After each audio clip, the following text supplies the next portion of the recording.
segment of Beethoven's Fifth Piano Concerto. True, it's on here because I was trying to emphasize to people that really what has always meant a lot to me, was going to school and studying the classics. So this is a slide. You can't show that one. Ron, Yeah. if it's Beethoven's fifth, why don't you just let third of it, since it's not really This is just the second movement. It's only 7 minutes. But we can play it afterwards if you want. While you We are going to dance. When you leave it.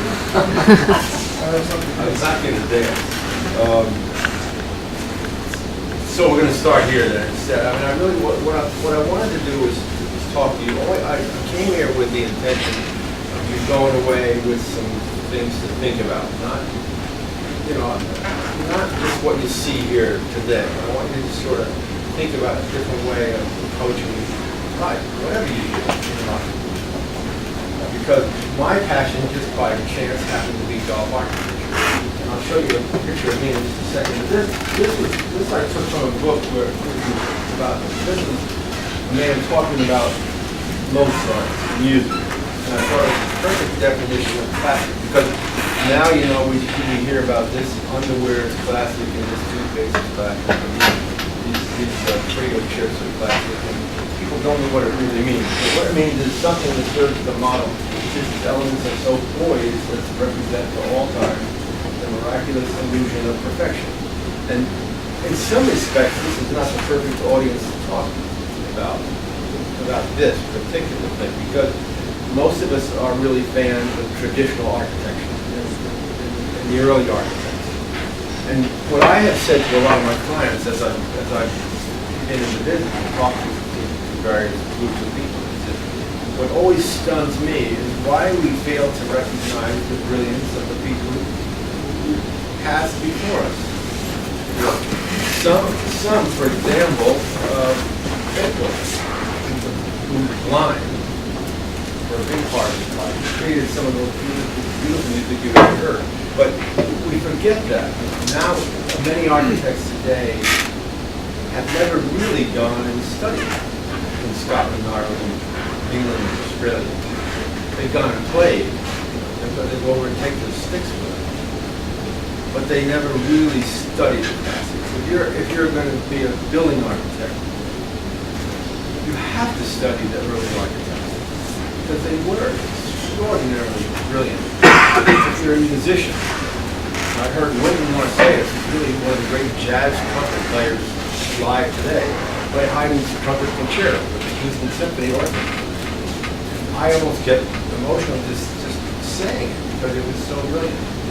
Dave Brubeck was a great classical pianist before he became a jazz pianist. But a lot of people in my profession don't think that way. And there's been a big disconnect in the world of golf architecture. I'll show you that. Anyway, this is me and my, I forget what those pants are called. Polyester double knits. This is a nice Sanzabel. Oh, that's so special. Got the little special belts here. Turn it on a bit better with the lights out. Anyway, this was me in my first visit to St. Andrews, and I'll tell you a little bit about my life and my, and if it gets really boring, just raise a hand.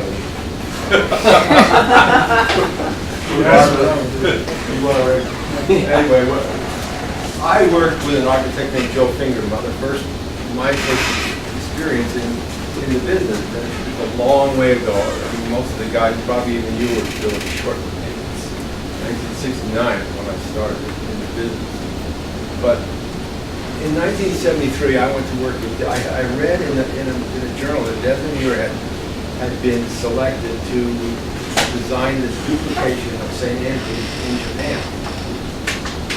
And I guess I was pretty calculating and clever, because I called Desmond up and I told him I would really like to work with him, and I probably lied a little bit about my experience, I don't know. But anyway, he hired me and put me in charge of that project. And that's why I ended up here, looking handsome and ready to go. But to this day, I'm one of the few people that has all of the topographic mapping of the old course at St. Andrews. It's stunning. But I spent about 17 days in St. Andrews, and then I traveled a lot of the country. I met some of the most fascinating old people, obviously, like Gloria Octoloni and people like that. But anyway, so in some respects, as I got into business, I was a guy that came from pretty much a non-golfing family, and I didn't have an uncle or a father in the business. I really had no entree into it, so I decided, if I ever was really going to understand golf architecture, I had to go see the early works.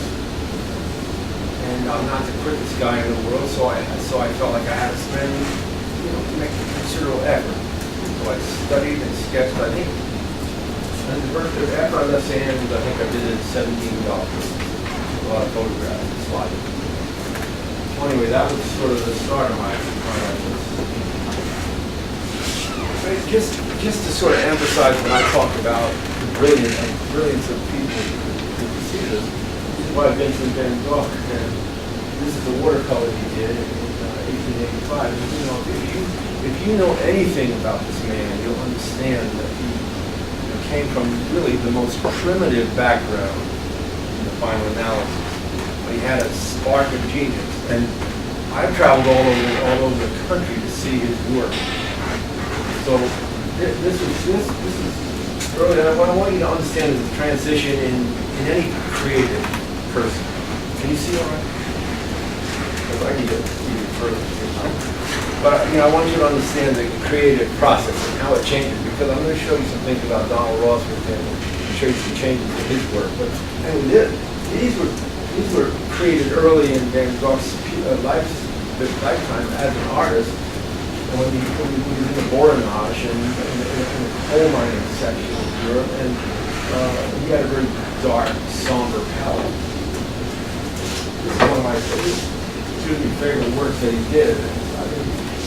If you really study it, it's brilliant. And he was a very immature, developing artist. And so gradually he began, you can see that how the dates changed, but he began to develop, pick up more color. He was incredibly influenced by some of the other artists that were alive and making a living. He only sold one painting in his lifetime. This is one of my favorites, 1880. And this is another stage of his career, but at the same time, he was experimenting with some different ways. 1889, a year later.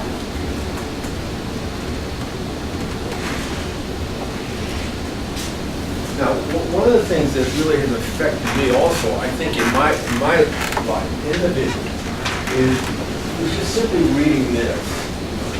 I think there's a lot of times architects forget this. I don't know where that came from. Is that a two? That's my two. There it is. There it goes. This is something that I carry with me. I've read a lot, but really, true faith in every artist is more adapting by experience to the circumstance than in the inordinate thirst after novelty. And that's an amazing sentence, because really, what it's saying to you is that in golf architecture, you really study, travel, and visit. Everything's been done before. It's all been done. All we have to do is know where it's been done and fit it to our situation. So that's a little bit about this finish that. Ethnology, the characteristic of uncultivated minds, which from the facility of inventing wild theories without experience are not supposed that taste is displayed by novelty, genius by innovation, and that every change must necessarily tend to improve. I think that's important, because I think that's one of the failures in our business and a lot of creative endeavors in the world today. And particularly when you talk about uncultivated minds, and that's what the result of it is. Now this is a slide I want to show you, and I don't want to take too much of your time. This is a slide that shows you the time that these various architects lived and when they passed away. I made a mistake because obviously Ross and Mackenzie both should be that color because that identifies the ones who are British. Okay. And so if you really look at it, you see that gray stripe that goes up. You'll see how few architects live beyond that time period. And then you see the darker gray, which is of course World War II. And then just beyond that, Donald died in 1948. Culp lived about the same time. Braid lived the same time. Allison lived pretty much the same time. So right around 1950, they were all gone. And really, what happened was that there was a fundamental separation in the world of Gothic architecture. The traditionalists, men who had been influenced by what they saw in Scotland and Ireland and England, either whether it was Hugh Wilson going over, or whether we had like grew up there like Donald Roth, for example, or Alice who grew up there. That style of architecture pretty much died. And from that point, shortly, a few years later, after the Korean War really won, the economy began to move a little bit, and golf began to grow again. It was incredibly suppressed in depression for many, many, many years. Robert Trent Jones and Dick Wilson became the most prolific, most influential golf architects. And so what we had prior to that was traditional architecture, influenced by the great early works of men who I think were brilliant. And then it passed into the hands of Robert Trent Jones and Dick Wilson, who had a different education, and you might say more ego. And so they went in and actually erased a lot of the great work and left their mark, which is pretty sad. Here again is another slide that I find interesting because this all has to do with Donald Roth. It shows the work, and can you see it all? And I don't want to take it off the screen too quickly, but I want you to sort of look at it. But you can see that the blue is his reconstruction year by year, and this orange color is his reconstruction. 1921, he's credited with 40 projects. That's a lifetime for some guys. Seth Rayner designed, I thought it was 27 golf courses, but we're working on a Rayner course now in Florida, and that led me to think that, I've changed my mind, I think it's around 29 courses he created in his career. And Bill Flynn, he was about 40 golf courses or something. Wait, do you know? Well, 41 exists today, renovation, original designs, and agronomic work. Or more, there's 41 is what exists today? Yeah, maybe 50. We think he did 50 plus, 50 plus. But Jack Nicklaus designed what, 1,700,000 or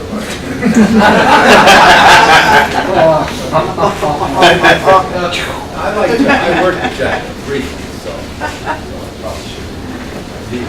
Anyway, what you see in Donald Ross's career really was how, I think between 1930 and 1940, there were 69 projects that he worked on. I used to know all these facts. And in World War II, he had no work for 4 years. So to some degree, his company began to obviously fragment, and then his Canadian government was pretty much the one that worked for it when he went back together. I just wanted to show you here again a couple routing plans. Is it big enough? You can see it pretty well. I guess I have the Wannamoisa things coming. Okay. So this is a routing plan of Northern Lagoon. We've done a restoration plan for them, and we're going to deal with it. We're going to give it a green light. It's supposed to this year, but we don't know for sure. It's a terrific golf course. I was really surprised when I saw it. Am I getting your way enough? You're good. Okay. It's really a terrific golf course. I have very rarely, except for this evening, exaggerated like tell people it is. But I told them I think it could be in the top 50 in the country because it's really incredibly good golf. But one of the things I wanted to sort of just talk to you about is the tees, for example, are all rectangular tees, And I have an affinity for that today because I've seen that on many of Ross's routing plans, but it's not something that was characteristic of all these golf courses. when we talked about some of these floor bunkers, and of course, Ross is familiar with it, it's famous for it, some of the approach bunkers and the defense access to the green. This was what, 1923?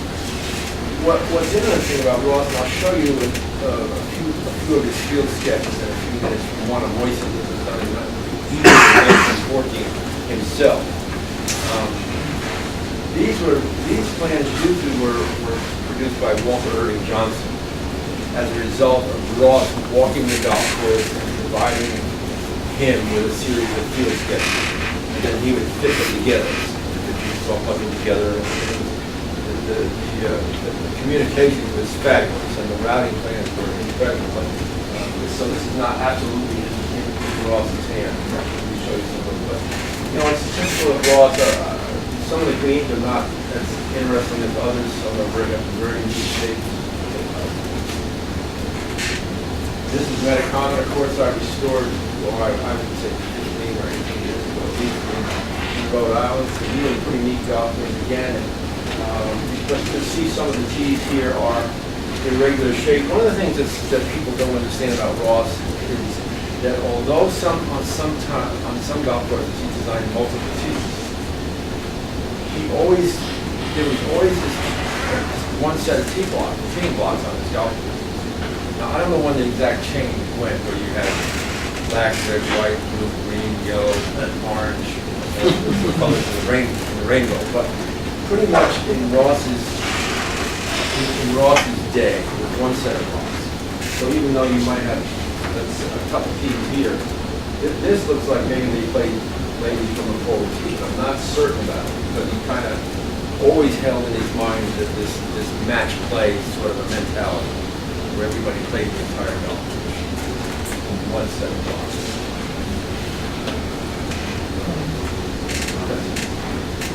Okay, I'm sorry. This is the run. Again, now this is a course that I did a plan for in 1994. We gradually worked on it.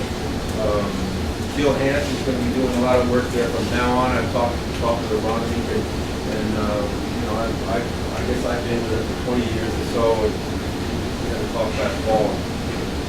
Look, maybe it's time to get somebody with some fresh ideas. So Gil's going to be working here, which is great. Again, this is really a fabulous program. The quality of the drawing is just stunning, even in comparison to today's work.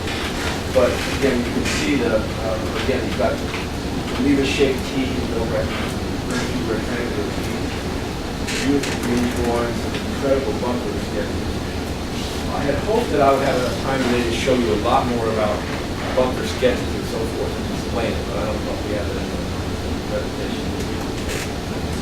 Pull that stuff out. Okay. Now, this is sort of just a little quick presentation on the development of greens drawings. And these are some of Bill Flynn's plans for rolling green. I talked to Wayne a little bit about it today because I was remarking about the simplicity of his greens drawing. Wayne kind of thinks that Bill Flynn walked on water. So I always Tom told me so. Tom was there. Tom was there when he did walk on water. Right?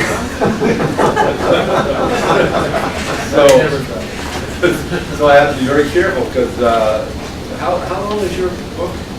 2,315 pages. Oh, God. No, really, exactly. Right. I wanted to show you a little bit about that. One of the drawings you showed was spectacular. I can't remember which one it was that you showed earlier. Or Flynn, but from Lancaster. Probably of Lancaster. Great hole, you know. Great hole. But one of the things he did have a tendency was to build sort of linear bunkers on the edges of the fairway. You notice that this fairway is over 50 yards wide because these blocks are 10 yards. So if you go right here, 1, 2, 3, 4, 5, and a little piece. So 50-yard wide fairways. Now that's not only characteristic of a lot of Flynn's work, but also Ross's work, and I'll show you. Another one of Flynn again. Here again, you've got 1, 2, 3, 4, 5 piece. So you know,